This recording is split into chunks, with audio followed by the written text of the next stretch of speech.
No.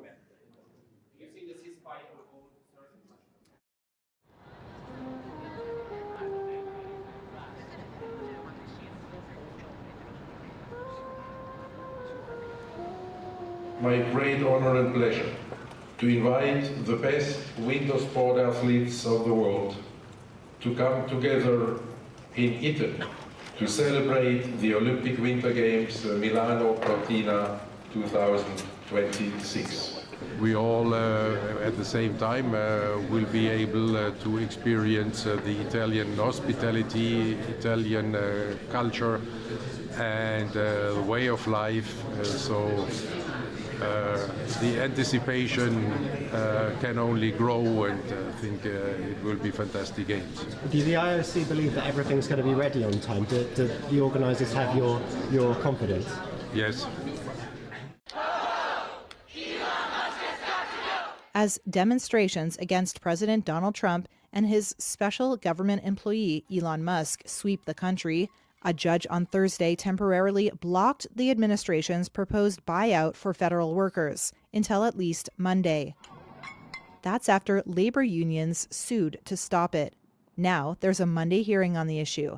Federal workers are under pressure from the Trump administration to leave their jobs in an unprecedented drive to overhaul the government. Everybody's replaceable. Workers had faced a midnight deadline to make their decision. The offer promises to pay employees salaries until October, but that may not be ironclad. Current spending laws expire on March 14th, and there is no guarantee that salaries will be funded beyond that point. Many Democrats and labor unions said the offer is not trustworthy. Here's Jacqueline Simon from the American Federation of Government Employees. We don't think it's on any kind of sound legal footing. They do not seem to care about the millions of Americans who depend on the services that federal employees provide. And the backlash to Trump's government overhaul is growing. The movement is growing. I mean, we've only had to deal with him for the last 16 days. So I think people are waking up to what we're faced with and are going to be coming into the streets. The buyout is on the table for not only employees at domestic agencies like the Environmental Protection Agency, but intelligence agencies like the CIA as well. The White House has said more than 40,000 people had accepted the buyout offer so far. That's roughly 2% of the federal government's 2.3 million civilian workforce. A group of Thai medics battled to save the life of elderly Myanmar refugee Adabi as her daughter looked on tearfully. Previously, the US-funded International Rescue Committee would have treated her and the tens of thousands of other refugees living in camps on the Thai-Myanmar border. But President Donald Trump's freeze on most foreign aid has forced seriously ill patients like Adabi to rely on Thailand's state-run facilities instead. Tawachai Yingtoi Sak is the director of the Ta Song Yang Hospital, where Adabi was revived. The main care providers at Mei La refugee camp are the medics, who are trained for about a year and a half. They have limited capability. They usually have 2 doctors from IRC at the camp. They are Burmese and can communicate with people. Outside of working hours, there is no access to doctors. The doctors have to go back to Mae Sot. These doctors are more like advising than taking care of patients directly. He added that her camp had 1 IRC-run hospital and 2 clinics to care for about 29,000 people before support was withdrawn. Another patient from the same camp said they don't have money to buy medicine there and they'll all die without it. The refugee crisis on the border with Thailand has intensified due to escalations in the Myanmar civil war over the last 2 years. The loss of foreign aid has left Thai officials and refugee groups scrambling to fill the gap. Last week, the government vowed to support refugee healthcare following the US's aid suspension. But this district's leader said that beyond immediate response, state hospitals may not be able to deal with this long-term burden. Hundreds of Bangladeshis clambered upon the remains of a building in Dhaka, which housed a museum belonging to the family of ousted former Prime Minister Sheikh Hasina on Thursday. It was vandalized and torched the previous night by student protesters who voiced fury over her recent speech on social media. Hasina urged the people of Bangladesh to defy the interim government. She accuses it of seizing power in an unconstitutional manner. Many people were seen hammering down structures and chiseling at brick walls as they took apart what was left of the building. In August last year, Hasina was forced to flee to neighbouring India as protests against her rule killed more than 1,000 people. Since her departure, the government has struggled to maintain law and order. A symbol of the country's establishment, the house is where her father declared Bangladesh's independence from Pakistan in 1971. He and most of his family were assassinated at the house in 1975. Hasina, who survived the attack, transformed the building into a museum dedicated to her father's legacy. Ahmed al-Sheikh is among tens of thousands of Syrians who return from neighbouring Turkey to their hometowns full of hope after President Bashar al-Assad was toppled in December. But his excitement has turned to disappointment at the grim conditions in Syria after some 13 years of war. I was shocked by the catastrophic situation, which was beyond my expectations. I'd never imagined this.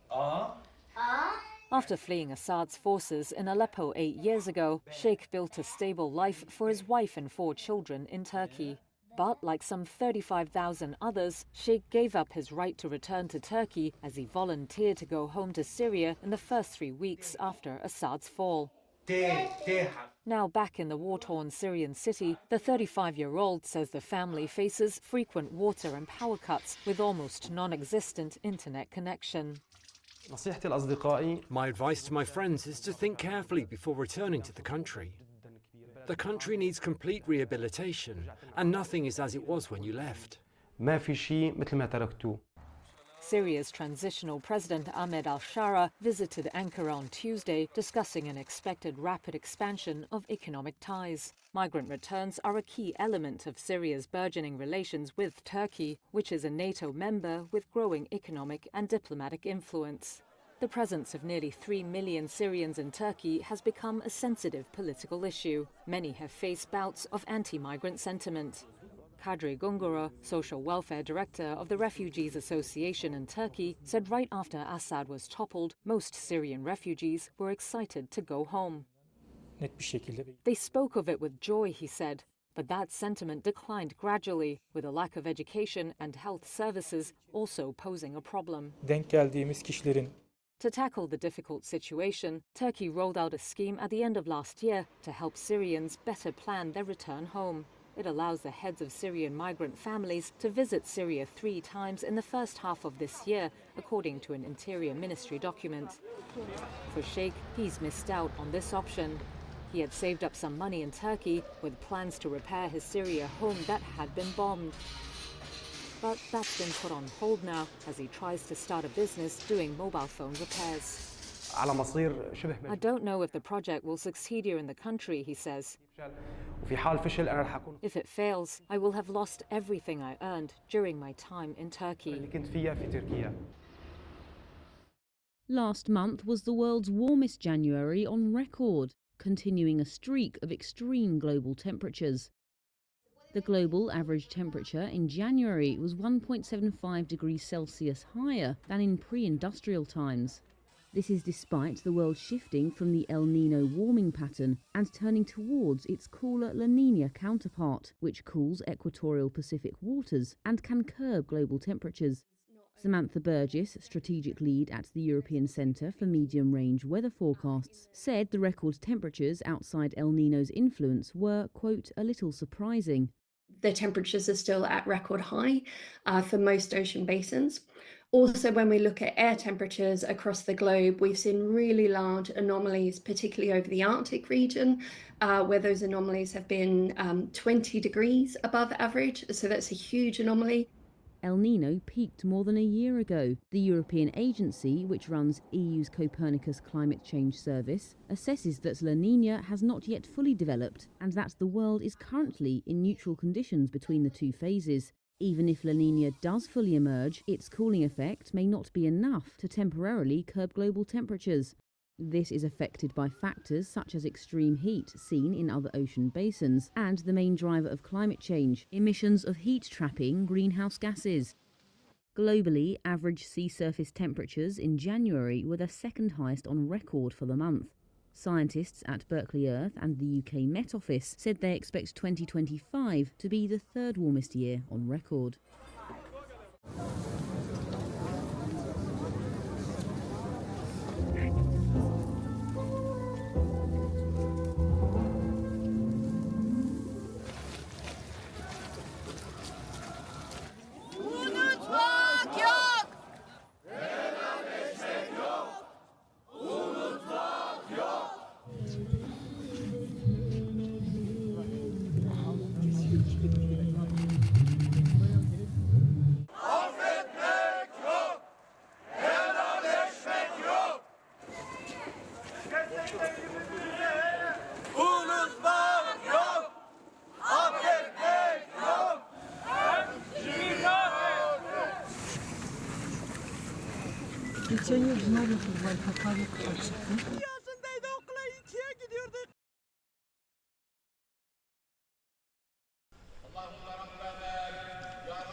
This skating duo hopes their pairing will pave the way for same-sex couples to compete. Retired Olympic champions Madison Hubbell and Gabriela Papadakis plan to skate together at exhibitions to prove all female pairings can bring innovation and excitement to the sport, and in doing so, break down gender stereotypes.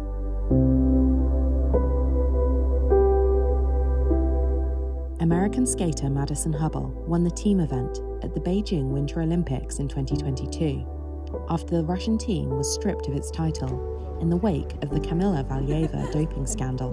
I see a lot of young women who want to pursue ice dance in a certain way, and there's not that many young boys or men who are competing, so there's a limit to how many people right now are participating. And as we kind of approach the idea of same-gender partnerships in competition, I thought it would be nice to actually have a visual reference of what it could look like for two women or two men to skate together on the ice. Training together in Montreal, Canada, the two became friends. Then, in October 2022, Skate Canada became the sport's first governing body to allow same-gender pairs to compete at the national level. France's Gabriela Papadakis won gold at the 2022 Games with a male partner. Until recently, it was only men and women that could skate together for ice dance, and in the rules, everything was like the men. These are the steps for men. These are the steps for women. They're afraid of being judged, or they're afraid that it's not gonna be well received. But I think for us, it's nice to use our status in the skating world, because we had two big careers, to show that actually it's something that people enjoy, people like, and people want to see, and then hopefully then the people that want to do it will want to, and will do it. Both think progress towards reforming the sport's rules and logistics for same-sex partners will be slow, but they hope their partnership will inspire a new generation to take the leap. It's more experiencing what it is to skate with another person apart from their gender, and figuring out how two bodies can move together, and it was really fun to skate with someone who's obviously a more fluid and soft style than my partner had been, and figuring out how to be strong around that. And I think it was a really fun exploration, but it didn't feel like I had the actual cognizant thought, I'm skating with a female, so I must change for a female. It was just another person that I was learning to skate with.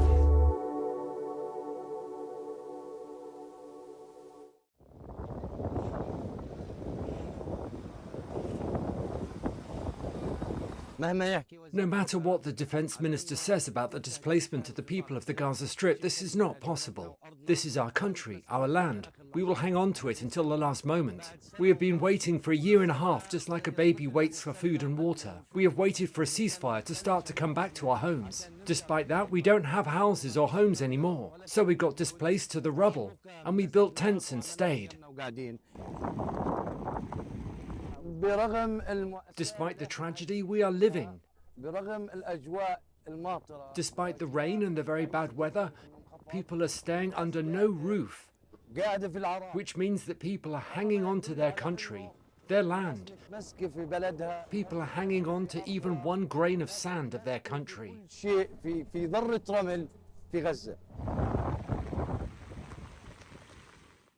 question now is that the remaining stages of the bill be agreed to and the bill be now passed.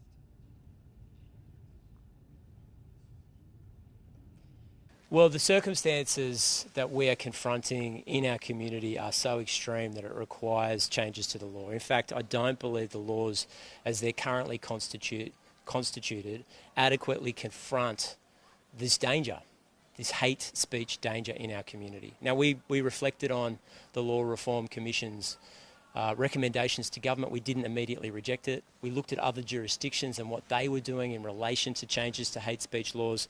We also looked at field evidence, what was happening on the ground. Panama has denied claims of a free transit deal for US government ships.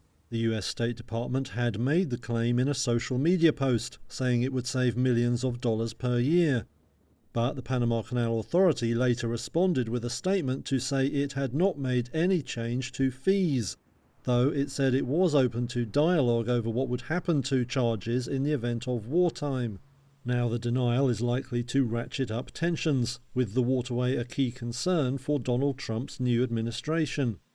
He says China has too much influence over the canal, and he's accused Panama of charging excessive rates for US vessels. We're going to take it back or something very powerful is going to happen. Trump has threatened to retake control of the canal to change that, and hasn't ruled out using force. What Panama has done is terrible for national security for this part of the world. Last weekend, US Secretary of State Marco Rubio visited the area and held talks with country President Jose Raul Mulino. Panama later said it would review China's role in canal operations. Hong Kong-based firm CK Hutchison has a concession to operate ports at both ends of the trade route. Panama also said it would let its participation in China's Belt and Road Global Infrastructure Plan expire. Rubio said that was a great step forward. On Wednesday, China said it had lodged complaints with the US over what it called irresponsible remarks regarding its role in the canal. Beijing said cooperation with Panama under the Belt and Road Initiative was proceeding as normal. President Donald Trump's proposal for the U.S. to take over Gaza and transfer Palestinians out of the enclave was defended by his top aides on Wednesday, while it drew widespread condemnation around the globe. President Trump is an outside-of-the-box thinker and a visionary leader. At a White House briefing on Wednesday, Trump's press secretary Caroline Leavitt hailed his Gaza proposal as historic, while stressing that the president had not made a commitment to sending U.S. troops to the Palestinian enclave. The president has not committed to putting boots on the ground in Gaza. He has also said that the United States is not going to pay for the rebuilding of Gaza. His administration is going to work with our partners in the region to reconstruct this region. The U.S. will take over the Gaza Strip, and we will do a job with it, too. Barely 2 weeks in the job, Trump shattered decades of U.S. policy with a vaguely worded announcement, saying he envisioned transforming Gaza into the Riviera of the Middle East, after nearly 16 months of Israeli bombardment devastated the coastal enclave and killed more than 47,000 people according to Palestinian tallies. His words prompted rebukes from world powers Russia, China, and Germany, which said it would foster new suffering and new hatred, while regional heavyweight Saudi Arabia rejected the proposal outright. James Gelvin is a history professor at the University of California, Los Angeles. Well, my first reaction was that's Trump being Trump. There's no way in hell that this thing is going to work. It involves too many moving parts. It involves ethnic cleansing of Gaza. It involves the American commitment of troops. It involves violations of international law. It involves the Palestinians renouncing their entitlement to the land on which they are. So it's just not going to work. Trump frequently asserted during the 2024 election campaign, and since returning to the office, that he would end what he called ridiculous wars and prevent others from starting. While on a trip to Guatemala, Secretary of State Marco Rubio, apparently seeking to counter the wave of global criticism, insisted Trump's proposal was not a hostile move. What President Trump announced yesterday is the offer, the willingness of the United States to become responsible for the reconstruction of that area. Trump offered no specifics as he announced his proposal while welcoming Israeli Prime Minister Benjamin Netanyahu to the White House on Tuesday. He said he and his team had been discussing his proposal with Jordan, Egypt, and other regional countries. The actual idea of allowing first Gazans who want to leave. I mean, what's wrong with that? They can leave, they can then come back, they can relocate and come back, but you have to rebuild Gaza. If you want to rebuild Gaza, you can't have, this is the first good idea that I've heard. It's a remarkable idea, and I think it should be really pursued, examined, pursued, and done, because I think it will create a different future for everyone. Trump's entry into the White House gives enormous I say backing to those who wish to see Iran's aggression rolled back, Iran never having a nuclear weapon, and that affects the entire region. It elevates the spirit of Israelis, it elevates the spirit of all those who want to see a different Middle East, a prosperous and peaceful Middle East. I think it changes the global equation. It definitely changes the equation in the Middle East.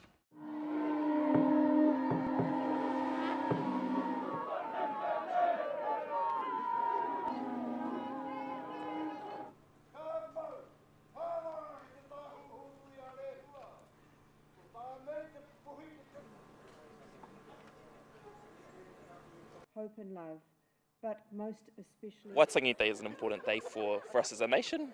Māori nei, Pākehā nei, anywhere in between that as well.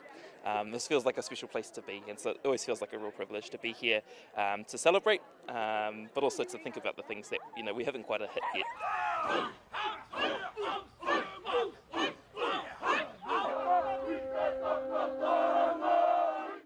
The U.S. will take over the Gaza Strip, and we will do a job with it, too. President Donald Trump's plan for the US to take over Gaza after permanently resettling Palestinians has sparked international condemnation. I don't want to be a wise guy, but the Riviera of the Middle East, this could be something that could be so bad. This could be so magnificent. His proposal has shattered Washington's decades-long policy of a two-state solution, which would create an independent state for Palestinians in the West Bank and Gaza, alongside Israel's existing one. Regional heavyweight Saudi Arabia, which Trump hopes will establish ties with Israel, rejected the plan outright, along with the leaders of Jordan and Egypt. France said the forced displacement of Gazans would be a serious violation of international law and would further destabilise the region, while countries including Russia, China, the UK and Germany said they continued to support the two-state solution. Nabil Abu Rudaina is a spokesperson of Palestinian President Mahmoud Abbas. The President and the Palestinian people had already rejected fully and completely these demands. This land is a Palestinian land, it's the international law, it's the Arab Peace Initiative. We refuse any kind of transfer for the Palestinian people, and we appreciate the position of the Saudi Arabia and Egypt and Jordan concerning this issue. West Bank residents also condemned the pledge. One asked where Trump imagines he'll relocate the Palestinians to. Another told Reuters that Trump wants to, quote, control the world, but doesn't understand what he's talking about. An official from Palestinian militant group Hamas, which ruled the Gaza Strip before the war with Israel, dismissed the plan as, quote, ridiculous and absurd. Ladies and gentlemen, the President of the United States. In his first major Middle East policy announcement, President Trump, a former New York property developer, said he envisioned building a resort in the enclave. Here, he said, international communities could live in harmony. That's after over 15 months of Israeli bombardment devastated the coastal enclave of Gaza and killed more than 47,000 people by Palestinian tallies. It's not clear whether Trump will go ahead with his controversial plan or is simply taking an extreme position as a bargaining strategy. He did not provide specific details as he announced this proposal. The president has not committed to putting boots on the ground in Gaza. He has also said that the United States is not going to pay for the rebuilding of Gaza. His administration is going to work with our partners in the region to reconstruct this region. I can confirm that the president is committed to rebuilding Gaza and to temporarily relocating those who are there because, as I've showed you repeatedly, it is a demolition site. There is no running water. There is no electricity. The president wants these individuals to live in peace. He is committed to doing that with this very bold new plan, and we will continue to keep you apprised of updates as we receive them. As for whether Prime Minister Netanyahu was aware before the president's remarks, he was indeed. I wasn't present for that reaction. But again, this is something the president has been socializing and thinking about for quite some time. The US Postal Service did a U-turn on Wednesday. It had suspended the delivery of parcels coming from China and Hong Kong, but later said it will now accept them. That follows President Donald Trump's move to shut a trade loophole that allowed small-value packages to be shipped duty-free. The so-called de minimis provision allowed importers and US shoppers to avoid duties on goods worth less than $800. The change posed a big challenge for fast-growing online retailers like Temu and Shein. They've built big businesses shipping products from China at rock-bottom prices, often using the de minimis rule. USPS did not immediately comment on whether its temporary suspension had been tied to Trump's order ending de minimis shipments from China. We're going to do very well against China and against everybody else. His move was announced on Saturday and came into force from 1 minute past midnight on Tuesday. Shein and Temu might face further complications in the US. Reports by news website Semaphore claim the Department of Homeland Security could add the pair to its list of firms suspected of using forced labour. The report said no final decision had been made. Both firms denied using forced labour. Responding to Trump's tariffs, Beijing has put several US firms, including Alphabet's Google, on notice that they could face sanctions by China. Sweden mourned the victims of the country's deadliest gun attack on Wednesday, as police said there was no evidence of, quote, ideological motives behind the mass shooting. At least 11 people were killed and many more wounded at an adult education center in Örebro on Tuesday. Police said the attacker appeared to have acted alone and shot himself dead at the scene. They said the motive was not immediately known and warned of misinformation and contradictory rumors being spread online. According to Swedish media reports, the attacker was a 35-year-old unemployed recluse. Sweden's king and queen visited the school on Wednesday, as Prime Minister Ulf Kristersson called for the country to come together in mourning after the dark day. Flags were flying at half-mast in Örebro, as well as at Parliament and the Royal Palace in Stockholm. Outside the school, people laid flowers and lit candles in a vigil. Abdullah Altain, whose friend is one of the victims of the attack, says, quote, words can't explain what happened. Here is school principal Marcus Altun. It's absolutely terrible. You don't think it will happen anywhere, and especially not here. Altun added that there would be a psychologist and school doctor on site for the students. Sweden has been struggling with a wave of shootings and bombings caused by an endemic gang crime problem. However, fatal attacks at schools are rare. Discharge the duties of the office on which I am about to enter. So help me God. So help me God. Congratulations. Pam Bondi was sworn in as U.S. Attorney General in the Oval Office Wednesday, as her new boss, President Donald Trump, looked on. And I will restore integrity to the Justice Department, and I will fight violent crime throughout this country and throughout this world and make America safe again. Thank you. She was confirmed by the Republican-led U.S. Senate Tuesday in a 54-46 vote, with Democrat John Fetterman joining all 53 Republicans in propelling one of Trump's staunchest political allies to the top perch of American law enforcement. The former Florida Attorney General will help Trump solidify his control over the U.S. Justice Department, which has recently seen sweeping cuts targeting prosecutors and FBI agents who investigated the January 6, 2021 attack on the U.S. Capitol by the president's supporters. FBI employees fear retribution from Trump and the January 6th rioters he pardoned, who have taken to social media to identify prosecutors and agents who worked on their cases. On Tuesday, 2 separate groups of FBI agents sued the Justice Department to block the release of a list of every employee who worked on investigations tied to Trump or the Capitol riot. Bondi vowed to maintain the department's independence during a confirmation hearing last month, telling senators she will not inject politics into criminal or civil investigations. But lawmakers continue to harbor concerns about whether she will resist potentially improper or illegal orders from Trump after the firings of dozens of prosecutors who pursued criminal charges against him. Trump said she would be fair. I'm supposed to say she's going to be totally impartial with respect to Democrats, and I think she will be as impartial as a person can be. I'm not sure if there's a possibility of totally, but she's going to be as total as you can get. But she's going to be fair, and she'll lead the Department of Justice in crushing violent crime, demolishing the gangs, which are all over the place.